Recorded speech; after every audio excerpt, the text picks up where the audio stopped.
intentional living and how we can live more mindfully and with intention, but there is a snag to it. Yes. Everything that truly matters in life, whether it's relationships, whether it's work-life balance, every single thing does require effort. And lots of it.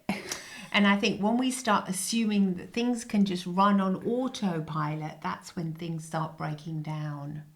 And that's what we're going to be chatting about in this week's episode of Get Real with the English Sisters. And thank you so much for taking the effort to show up for us on YouTube, on Instagram at Get Real with the English Sisters.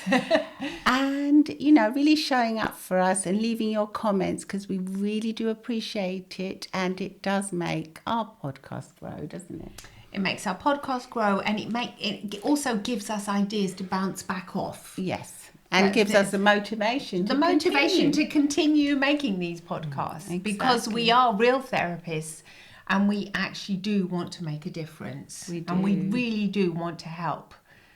So it's something that is very close to our hearts, and we make an effort to make these podcasts. As we were just saying before, everything requires effort, so it takes everything that's worthwhile requires effort. Yeah, and we were just saying that, weren't we? Saying about relationships, how so many people come to us saying their relationship isn't working, and when we truly ask them, how much effort? Yeah, do you actually? Have you just become so accustomed to that person's presence in your life that you take it for granted? I think that's a good point. Yeah. You do take it for granted, and then you suddenly think that because you are in a relationship that it doesn't require effort anymore. So it doesn't require you to show up for that person, or to make the effort to be like charming or funny everything that you used to do before, because at the beginning we all know that when we first start dating, that requires a massive effort, so much effort that people don't even want to date. They hate dating. Exactly. So many people come to us saying, I'm single but I hate dating, because of the effort that dating does require, because you have to socialize, and you want to look your best, and etc. And even when you're in a new relationship, there's a lot of effort. There's effort that you kind of want to do because you've got energy. Yeah. You really want to make yourself look as good as possible, and you make it this massive. I mean, I remember at the beginning of my relationship, my husband would just jump on a plane and come all the way to just see me, like randomly. And he had to come from London. Because I was in London. He had to come from Italy to London, and I would make a massive effort to meet up with him. There was so much effort, and now I think sometimes, are we running on autopilot too? I do think about that. Well, I put the effort. We all run on autopilot. I don't think there's any way of getting away with it. Yeah. And I think it is useful for us, because otherwise we wouldn't be able to cope, probably. There'd be too many. But I think that, every day we should make the conscious effort, bring it into your conscious mind to just get out of that autopilot and say, hey, so if if your partner comes home and you're used to, like what I do, sit if I'm sitting on the sofa doing some online work or something, and my husband comes home, I'll usually say, hi, darling, and then he'll come over and he'll give me a kiss.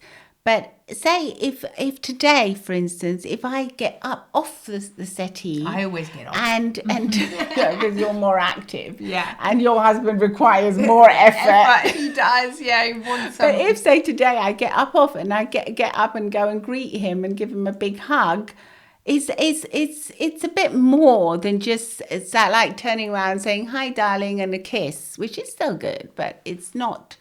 Actually, there's a study which says that if you kiss your partner hello and goodbye, you're going to live for longer. I think that's what it said. Yeah, or actually hug them for more than I don't know, like 10 seconds. It's like a real hug. Yeah, but if you take the time to give a hug and then say, oh, you look nice, were you tired, or would you like me to make you a drink?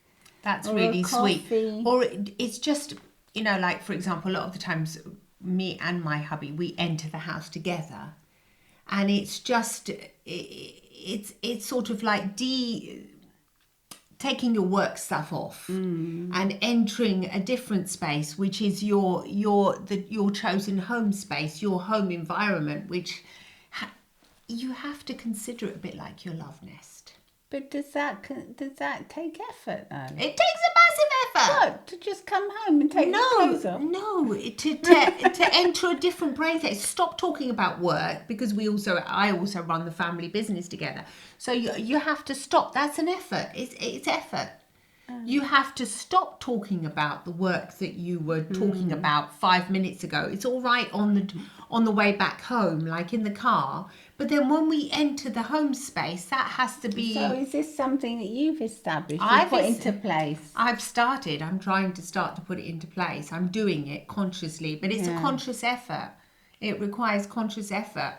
And is there a reward associated with it? Well, yeah, because I see him more like my romantic partner and not just like my... yes, exactly. Not like my work colleague. I think that's really important.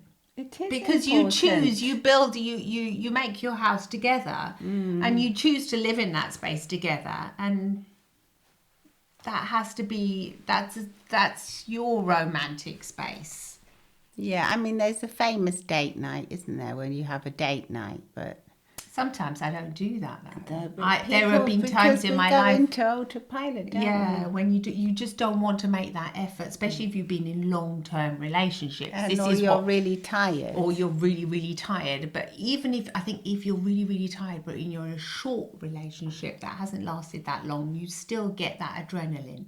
The adrenaline kicks in, and you still want to make that effort. So do you think it comes with the lack of effort comes with a slight complacency of just becoming complacent? You start taking things for granted, whatever it is that you've had for a long time. If you've had a good job for a long time, you'll take that for granted, and you'll put less effort in than you'll see the new person that comes along putting massive effort in. It's everything. It's just anything that you want to really flourish, you have to take great care of. Well, you have to Constant nurture it, care, don't you? yes. You have to nurture it. A garden doesn't grow without nurture. Growth takes care. You need anything for it to grow. A child, your relationship, your work, everything needs great care. Yeah, And that's a great care that sometimes we do not want to put into what things. I say is, if you're really overtired and exhausted, where does that care come from? How do you get enough energy to take care? Prioritizing. That's where the balance comes in. Exactly. We need to prioritize. We need to learn to say no to certain things and yes to others, where we want to put that effort into, because they're things that make us grow as well. So it's growth from both parts. You're making something else grow, and one of your projects, but at the same time you're growing and being nourished because you're putting the effort in. I like that. Yeah, it's that effort that makes you grow.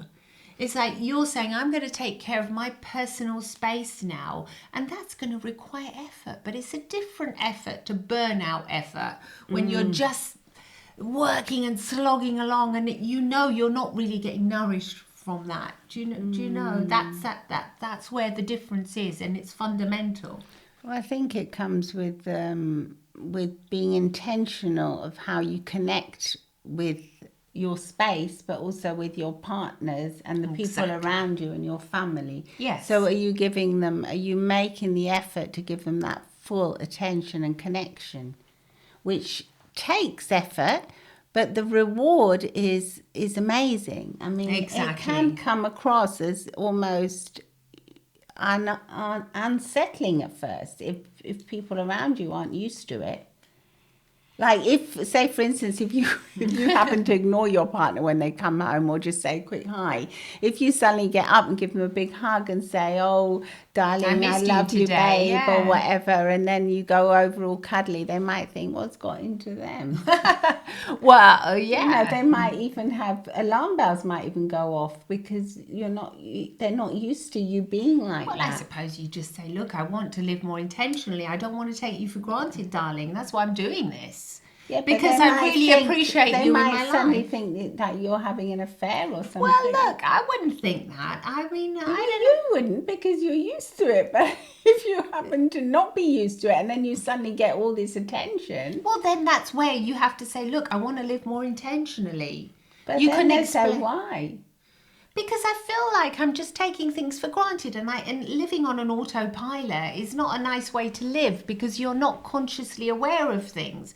So I guess you would have to say, look, I listened to a podcast or something. You'd have to explain. The other day I yourself. listened to a podcast and they were talking about intentional living and how it's important not to just take things for granted, and even relationships take effort, but it's a good kind of effort, and I wish to implement that in my life. Yeah, because I think a lot of people think that if you are in a good relationship, it doesn't take effort because it should be effortless. But we've been married for over 30 years, and we can guarantee that it does take showing up, being present, making an effort. saying thank you.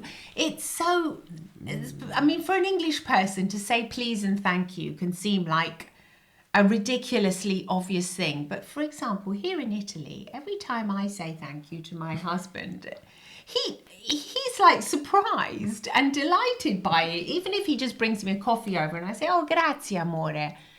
That grazie, amore, the other day he actually said to me, "Gosh, you're so wonderfully polite," or something, he said, which is, and I realized because in this Italian culture, they don't use as many please and thank yous. Everyone all over the world, English people are like, they're instilled within them at a very young age. Your please and thank yous are like essential, but it's not part of every culture in the world. Some other cultures just have a smile, or I'm not an expert in other cultures, so I wouldn't know, but I know that English culture, that's how you're taught, aren't you? Oh, yes. Yes, I remember reading a book when I was about 5 about P's and Q's, and I had no idea what the Q's were. I go, what are Q's? Neither did I. They make it so complicated. I found out when I was probably about 50 that the Q's meant thank yous.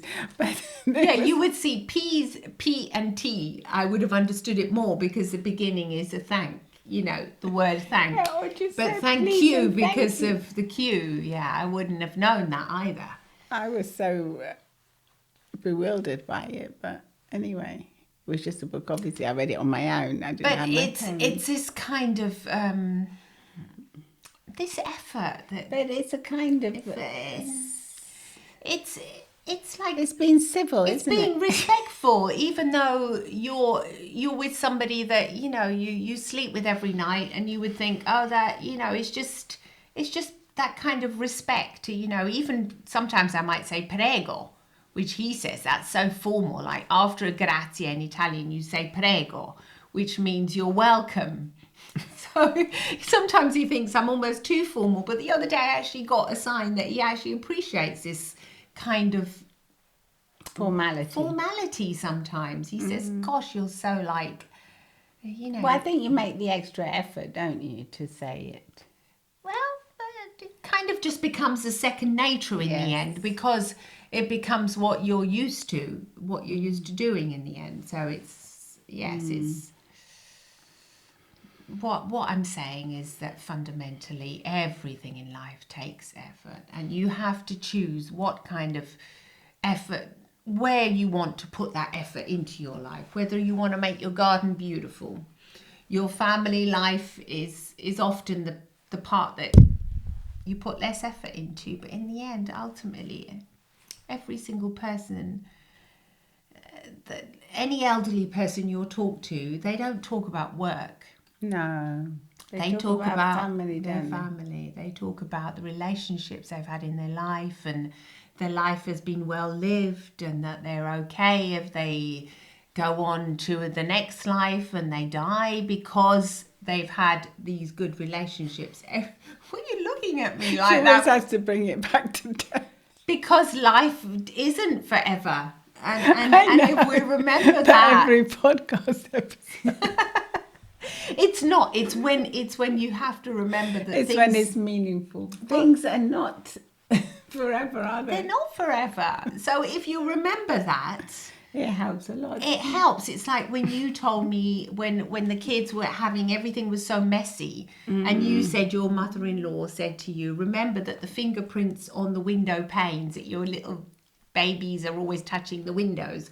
One day you'll remember those tiny fingerprints. Well, the story was actually that she said that when we left, because we used to go and visit we used to go up north to Newcastle in the to UK, visit. yeah. And then she said when we used to leave, she would actually leave it could make me cry. Aww. She would leave the little fingerprints of our two children, which were her grandchildren. She would leave them on the windows because she used to think how cute and lovely they were. Oh my God, that's so cute.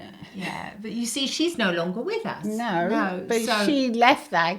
I mean, she told us a story which we treasure, because then whenever I would be at home, maybe shouting and screaming, thinking you've left a big mess in the room, I would think of the fingerprints. And you told me window. That story, and hopefully we'll tell you. You know, I told you, and you appreciated it as well. I loved it. I thought, wow, that is incredible. That just makes me appreciate, all the little messes that I would see. I think, oh, I see a little dinosaur there on the floor today because it's a sign my little one has been playing with this dinosaur toy. And okay, that's fine. There has been life there. It just made me it makes you focus on what's important and what isn't important, really, and it's what we need to be cultivating more of: our relationships with our friends, with our family, with our loved ones, which will make us feel better, more grounded, and less stressed and less anxious.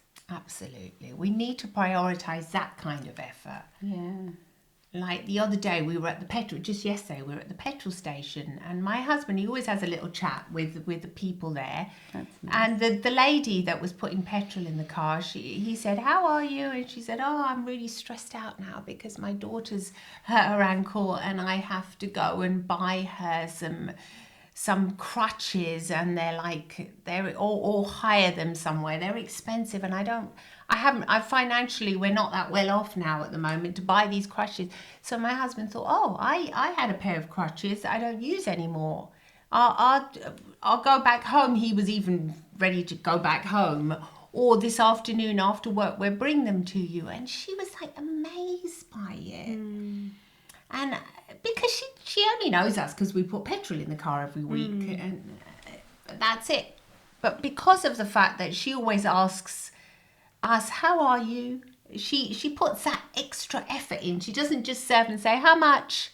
She actually comes, oh, how's it going? How are you? It makes that special kind of connection that she started it. And then we were able to help her in some way. And even though in the end she says somebody else has lent me the crutches, so you don't have to worry. But I thought that's kind of that special effort that you put in is also making you feel good, because we felt good because we could help her.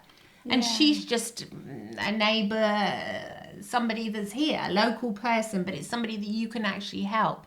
So that kind of effort is going to make you feel good and ultimately make you feel less anxious about the world around you as well, because there's not much you can do for the big wide world, but your small community can really help you if you manage to help somebody in your community as well. That's the kind of effort that's worth it, I think. There's been so many studies on how random acts of kindness can really help us, help our mental health and help us feel better, feel less depressed, feel less anxious, feel more as if we have agency over what's happening to us, and it makes us feel more in control. Just being able to help people Yeah, you're absolutely right about that. It's something that's so easy My to do. husband's face lit up. He thought, "Oh, I've got a pair of crutches. I'll lend you ours. Who cares? I don't need them anymore. I've had my knee surgery off." He was he was delighted to be able to help. So I think that any one of us that believes that relationships, being with your girlfriend, with your boyfriend, with your whoever it is, it shouldn't require effort. That's a false belief, and it's a dangerous one. It is dangerous. The confusion is where you think that you can't because be at ease. they love you, you can't be at ease. That's a different situation. You can feel comfortable. You can just, be in your pajamas around someone, and you don't always have to have your hair perfect, etc. That's a different. We're not talking about that. No. Because that's lovely when you can feel comfortable with somebody, that you don't always have to, be on top form, etc. We're not talking about that kind of effort. That's different. That's being at ease with somebody. The kind of effort is the effort that you're always seeing them as somebody that's special in your life. And that requires effort. And being present for them. Being present. So being in the present moment to give them the attention. So not always being on your phone or being absent. Because sometimes you can be in a room with someone and you're not even really there. You're just alone. Yeah. You can feel alone, especially, you can just so sit there on their phones. It can just be like having dinner together or eating out together, but actually being there and chatting and talking and looking at the person in their eyes. Yeah, giving them eye contact. Eye contact, that's so obvious, but it's so underrated. Giving a person the eye contact they deserve, your child, your partner, the people you work with. If that's effort, that might be more effort than you want to, but that's real connection.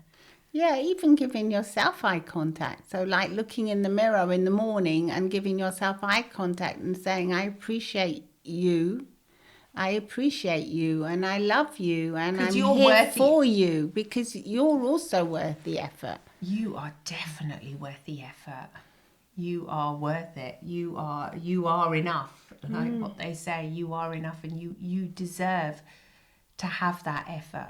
And the thing is that when you make the effort to invest in your relationships, in your community, in your living intentionally, living mindfully, then the effort's all worthwhile. So you reap so many benefits from it that it's inspiring and it makes you feel good.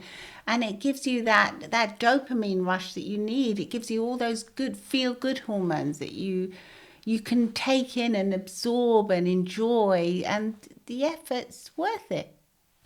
You see the growth.